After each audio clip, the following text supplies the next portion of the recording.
अस्सलाम वालेकुम फ्रेंड्स। आज की इस वीडियो में मैं आपको योकोगावा के UT32A मॉडल के पैरामीटर सेटिंग के बारे में बताऊंगा।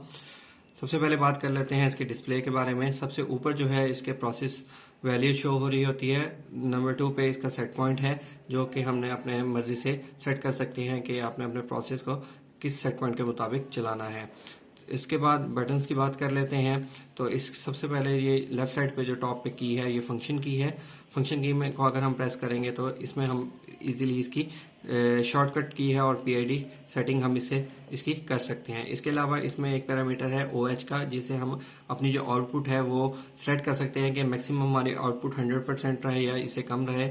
इसी तरह OL की जो वैल्यू है उससे हम सेट कर सकते हैं कि हमारे पास जो मिनिमम आउटपुट है, जैसे कि हमारा सिग्नल 4 से 20 मिली एम्पेयर का आउटपुट का होता है, तो मिनिमम आउटपुट हमारी कितने परसेंट रहे और इसी तरह आउटपुट मैक्सिमम जो है वो कितने परसेंट रहे।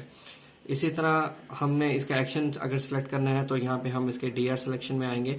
तो डायरेक्ट एक्शन रखना है इसका PID या इनडायरेक्ट एक्शन रखना है, वो भी हम इस पैरामीटर से हम इसको सेट कर सकते हैं।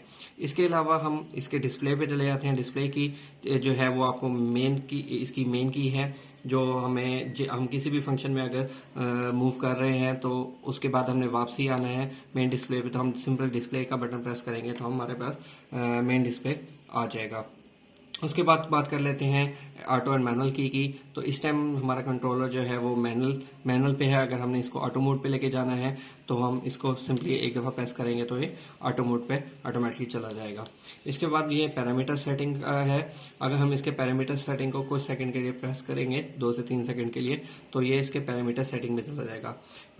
ये इसमें हमारे पास इसके मोड सिलेक्शन कर सकते हैं, इसके सेट पॉइंट सेट कर सकते हैं, प्रोसेस वैल्यू को चेंज कर सकते हैं, अलार्मिंग सेट कर सकते हैं।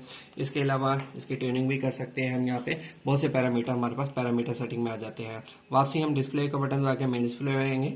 इसके मेन जो सेटिंग में और पैरामीटर सेटिंग करनी होती है उसके लिए हमें इसका पैरामीटर बटन और लेफ्ट की बटन इनको इकट्ठा प्रेस रखना पड़ता है 3 से 5 सेकंड के लिए।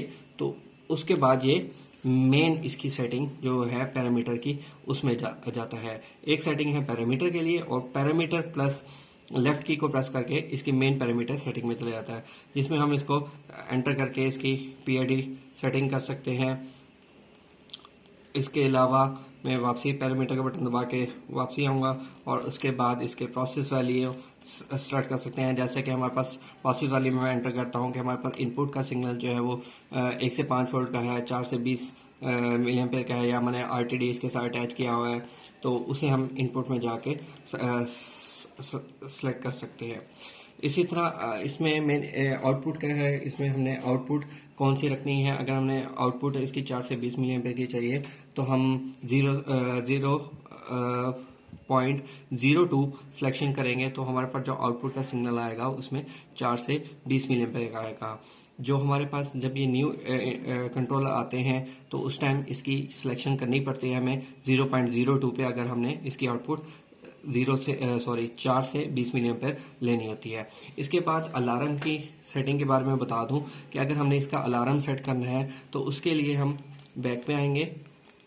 बैक पे आने के बाद मैं मेन डिस्प्ले पे आके मैं सिंपल पैरामीटर का बटन सेलेक्ट करूंगा।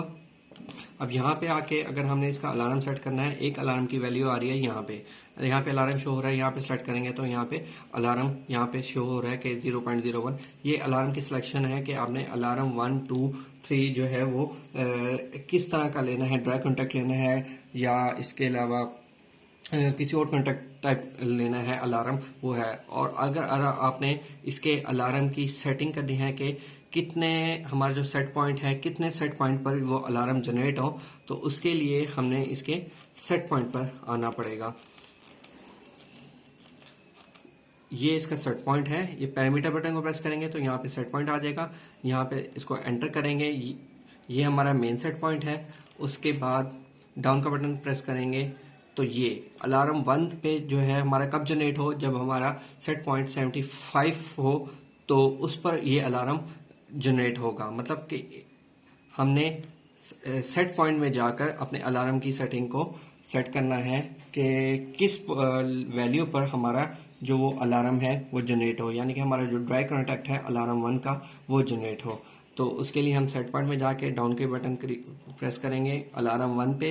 अब जैसे इस कंट्रोलर को हमने लेवल के अगेंस्ट लगाया हुआ है कि हमारा जो लेवल है जब 75% पर पहुंचेगा तो हमारे पास अलार्म 1 जो है वो जनरेट हो जाएगा। इसी तरह अलार्म 2 को हमने सेलेक्ट किया है 35, ये हमारा लेवल का लो अलार्म है कि अगर हमारा लेवल 35% पर पहुंचेगा तो अलार्म 2 जनरेट होगा।